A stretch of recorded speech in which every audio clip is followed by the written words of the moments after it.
গাছ থেকে লেবুটা ছিঁড়তে যায়, ঠিক তখনই লেবুটা কথা বলে ওঠে।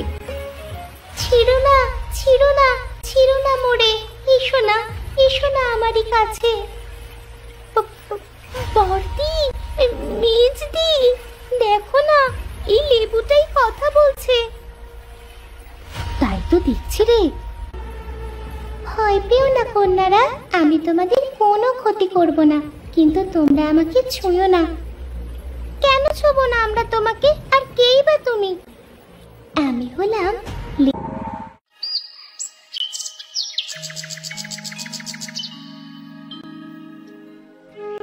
হৃদয়পুর গ্রামে এক চাষি বাস করত। তার ছিল 3 কন্যা। চাষি গরিব থাকায় 3 কন্যাকে নিয়ে চাষির যেন চিন্তা শেষ ছিল না। বউ, ও বউ, বাড়িতে তো কাউকে দেখছি না। ও বউ, কোথায় গো তুমি? কি হয়েছে? এভাবে ষাঁড়ের মতো চিৎকার করছো কেন? চিৎকার কি আর সাধে করছি রে বউ? কি হয়েছে এবার বলো তো, এভাবে চিৎকার করছো কেন? বলছি আমি একটু বাজারে যাচ্ছিলাম, বাড়িতে কি রান্নার মতো কিছু আছে? তুমি জানো না, তেল, ঝাল, পেঁয়াজ কিচ্ছুটি নেই বাড়িতে। এত কিছু কেনার টাকা যে আমার কাছে নেই বউ। আচ্ছা, তাহলে তুমি একটু তেল আর কিছু পেঁয়াজ নিয়ে এসো। মেয়ে 3টাকে বলবো জঙ্গল থেকে ঝাল আনতে। নীরব একটা থলে নিয়ে বাজারে চলে যায়। এমন সময় নীরবের 3 মেয়ে বাড়িতে আসে। মা, ও মা, আমাদের 3 বোনের গোসল করা শেষ, এবার আমাদের কিছু খেতে দাও। মা, আজ বড্ড খিদে পেয়েছে গো। বাড়িতে চিড়ে ছাড়া কিচ্ছুটি নেই। আচ্ছা মা, আমরা চিড়েই খেয়ে নেব।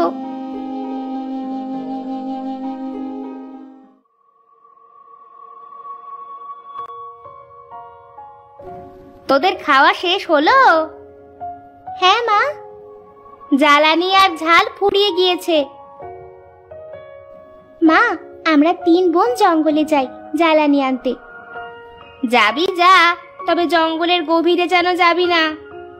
ঠিক আছে মা, আমরা গেলাম।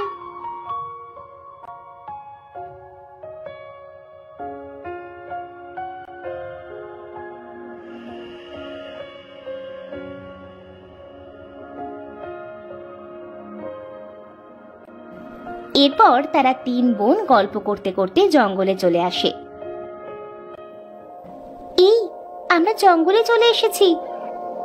এই জঙ্গলটা কত দূর, হাঁটতে হাঁটতে পাটা ব্যথা করছে। সব কাজেই তো তোর কষ্ট ছোট। দেখেছো বর্দি, মেজদি আমার সাথে কেমন করে কথা বলছে। এই তোরা দুটো থাম তো। আমরা হাঁটতে হাঁটতে জঙ্গল থেকে কত দূর চলে এসেছি দেখেছিস?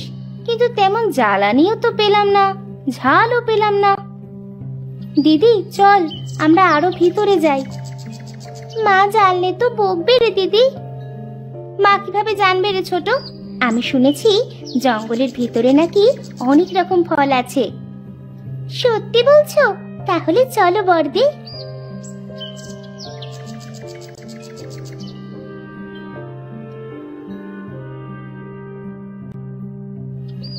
এরপর তারা 3 বোন জঙ্গলের অনেক গভীরে চলে আসে এবং একটা ঝাল বাগান দেখতে পায়।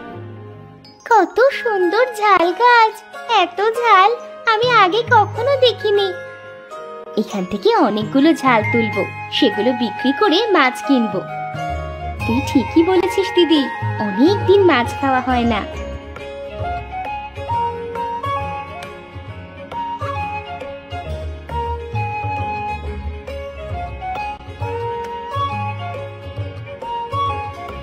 বর্দি, মেজদি, ওই দেখো নদী। চলো না যাই। আচ্ছা চল।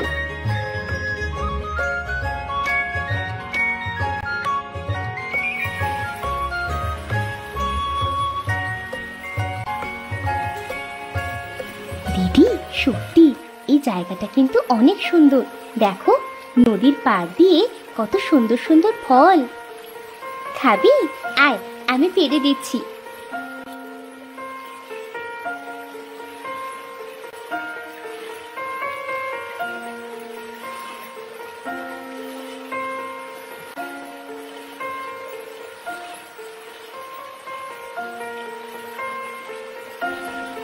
অনেক রকম ফল পেড়ে খায়। হঠাৎ লিলির চোখ পড়ে একটা লেবু গাছে। এই দিদি, ছোট, দেখ দেখ কত সুন্দর এই লেবুটা, কত বড়! এমন সুন্দর বড় লেবু আমি আগে কখনো দেখিনি। বড়দি, ওই লেবুটা আমি পারবো? আচ্ছা, পার। মনিকা যখন গাছ থেকে লেবুটা ছিঁড়তে যায়, ঠিক তখনই লেবুটা কথা বলে ওঠে। ছিঁড়ো না, ছিঁড়ো না, ছিঁড়ো না মোড়ে, এসো না, এসো না আমারই কাছে। বড়দি, মেজদি, দেখো না, এই লেবুটাই কথা বলছে। তাই তো দেখছি রে। দিদি, আমারও তো ভয় করছে। ভয় পেও না কন্যারা, আমি তোমাদের কোনো ক্ষতি করব না, কিন্তু তোমরা আমাকে ছুঁয়ো না। কেন ছোবো না আমরা তোমাকে? আর কেই বা তুমি? আমি হলাম লেবু কন্যা রেশরি। তোমরা যদি আমাকে ছোঁও তাহলে ওই ডাইনিটা তোমাদেরকেও লেবু কন্যা বানিয়ে দিবে। তুমি লেবু কন্যা হয়েছো কিভাবে? এক ডাইনি আমাকে লেবু কন্যা বানিয়ে রেখেছে। এই লেবু গাছটা কি যে মেয়ে ছোঁবে সেই লেবু কন্যায় পরিণত হবে। ডাইনিটা এইভাবে কেন মেয়েদেরকে বন্দি করে? কারণ তার অনেকগুলো মেয়ে লাগবে, যাতে প্রতি অমাবস্যার রাতে ডাইনিটা একটা করে কন্যাকে লেবু থেকে মানুষ বানিয়ে তার রক্ত দিয়ে গোসল করতে পারে। ডাইনিটা অমর হতে চায় নাকি? হ্যাঁ, এই অমাবস্যার রাতে আমার পালা। তোমাকে মুক্ত করার কি কোনো উপায় আছে? একটা উপায় আছে। এই যে তোমরা লেবু দেখছো, এটাতে শুধু আমার আত্মা আছে। কি বলছো তুমি লেবু কন্যা? তাহলে তোমার শরীর কোথায়? আমার শরীরটা আছে ওই ডাইনির কাছে। আমার শরীরটাকে যদি তোমরা এই গাছের গোড়ায় আনতে পারো তবেই আমার মুক্তি মিলবে। কোথায় পাবো ওই ডাইনিটাকে? কোথায় আছে তোমার শরীর? এই জঙ্গলে একটা সোনার গুহা আছে, সেই গুহায় থাকে ডাইনিটা। গুহাটা কোথায় আছে সেটা আমি বলতে পারবো না। কেন? সেটা তোমাদের খুঁজে বের করতে হবে। অমাবস্যার আর বেশি দেরি নেই। দিদি, চলো আমরা সোনার গুহার খোঁজে বেরিয়ে পড়ি। তুই ঠিকই বলেছিস। তারা লেবু কন্যার কাছ থেকে বিদায় নিয়ে সোনার গুহা খুঁজতে শুরু করে।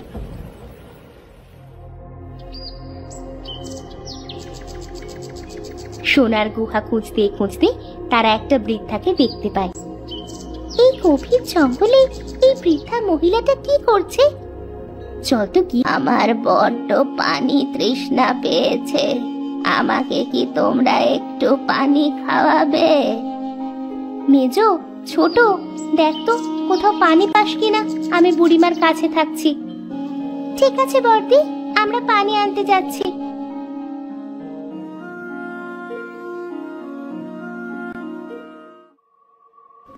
লিলি আর মনিকা মিলে পানি খুঁজতে থাকে। খুঁজতে খুঁজতে তারা একসময় সোনার গুহায় চলে আসে। এই ছোট, ওই দেখ সোনার গুহা। এখানে পুকুরও আছে দেখছি। আগে বুড়িমাটাকে পানি খাইয়ে তারপরে আমরা গুহার ভিতরে যাব। ঠিকই বলেছিস।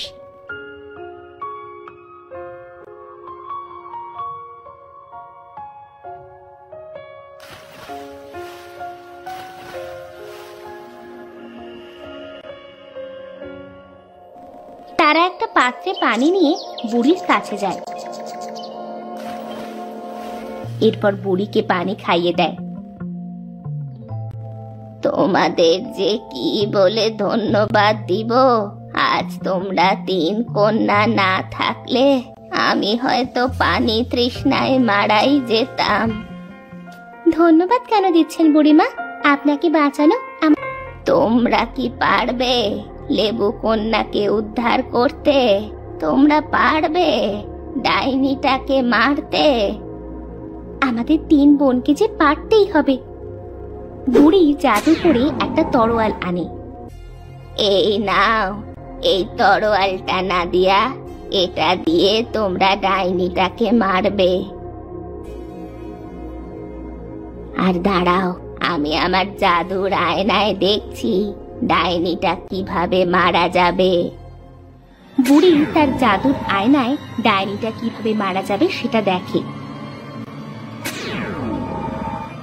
কি করলে মারা যাবে ওই ডাইনিটা বুড়িমা? ওই গুহার সামনে একটা আপেল গাছ আছে, সেই গাছে অনেকগুলো আপেল আছে। আপেলগুলো কি ছিঁড়ে ফেলতে হবে? ভুলেও এমন কাজ করো না মেয়েরা, তাহলে ডাইনিটা তোমাদেরকে মেরে ফেলবে। ওরে বাবা, দিদি ছোট, ওই দেখ বাঘ আসছে। ভয় পেও না, ওই তরোয়াল দিয়ে বাঘটাকে একটা আঘাত করলেই বাঘটা মারা যাবে। বুড়ির কথা মতো নাদিয়া বাঘটাকে আঘাত করে আর বাঘটা সেখানেই মারা যায়। এবার আমার যাওয়ার সময় হয়েছে।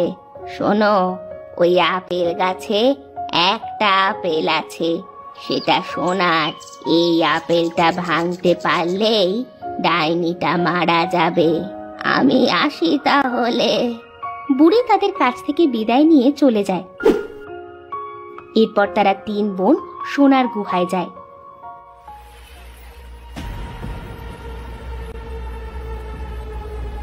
এই মিষ্টি, ওই দেখো সোনার আপেল। তোরা দাঁড়া, আমি আপেলটা পারছি।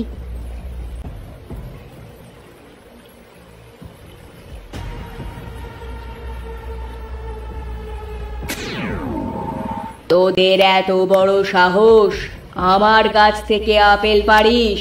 দিয়ে দে, আমার সোনার আপেল দিয়ে দে আমায়। না, এটা আমরা কিছুতেই দিব না। শয়তান ডাইনি, তোকে তো আজ আমরা ছাড়ছি না। আজ তোকে মরতে হবে আমাদের 3 বোনের হাতে। তোরা 3 বোন মারবি আমাকে? তোরা ওই সোনার আপেল ভাঙতে পারলে তো? এ কি, তোরা এই তরোয়াল কোথায় পেলি? দিয়ে দে, দিয়ে দে বলছি তরোয়ালটা। ওই বুড়িটাকে তো আমি ছাড়ছি না। তোদের জাদুর তরোয়াল দিয়েছে, এত বড় সাহস! নাদিয়া আস্তে আস্তে লিলি আর মনিকাকে বলে, তোরা ডাইনিটাকে আটকা, আমি আপেলটা ভেঙে ফেলছি। লিলি আর মনিকা ডাইনির সাথে নানানভাবে লড়াই করে। অন্যদিকে নাদিয়া তরোয়াল দিয়ে আপেলটাতে একটা আঘাত করতেই আপেলটা ভেঙে যায়। মেরে ফেললি আমাকে! তোদের আমি ছাড়বো না। দিদি ছোট, ডাইনিটা মারা গেছে। এবার লেবু কন্যার শরীরটা আমাদের খুঁজে বের করতে হবে।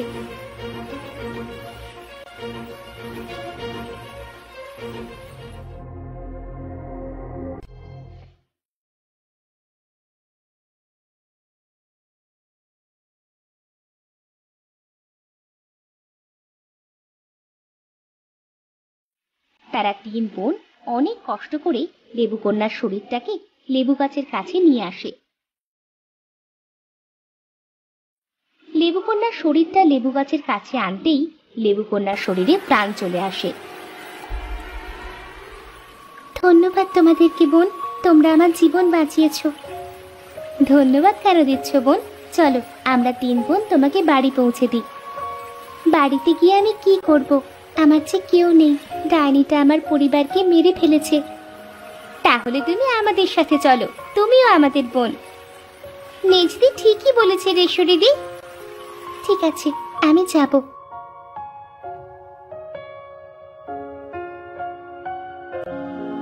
বোন, তা তোমরা কেন এসেছিলে জঙ্গলে? বোন, আমরা যে অনেক গরিব, জঙ্গলে জ্বালানি আর ঝাল খুঁজতে এসেছিলাম। তোমাদের সব কষ্ট আমি দূর করে দেব বোন। নাদিয়ারা 3 বোন ও লেবু কন্যা একসাথে গল্প করতে করতে বাড়িতে চলে আসে। এ কি, তোদের আসতে এত দেরি হলো কেন? নাদিয়া তার মাকে সব বলে। আহারে, তোমার খুব কষ্ট হয়েছে তাই না মেয়ে? হ্যাঁ মা। তুমি আমাকে মা বললে? জানো মা, ওর না কেউ নেই, সবাইকে ডাইনিটা মেরে ফেলেছে। কে বলেছে কেউ নেই? আজ থেকে তুমি আমাদের মেয়ে। তোদের মা ঠিক বলেছে, তুই আমার মেয়ে। আজ থেকে আমার 4 কন্যা। বাবা, আচ্ছা বাবা, তোমার হাতে ওটা লেবু? হ্যাঁ রে মা। আমার কাছে দাও।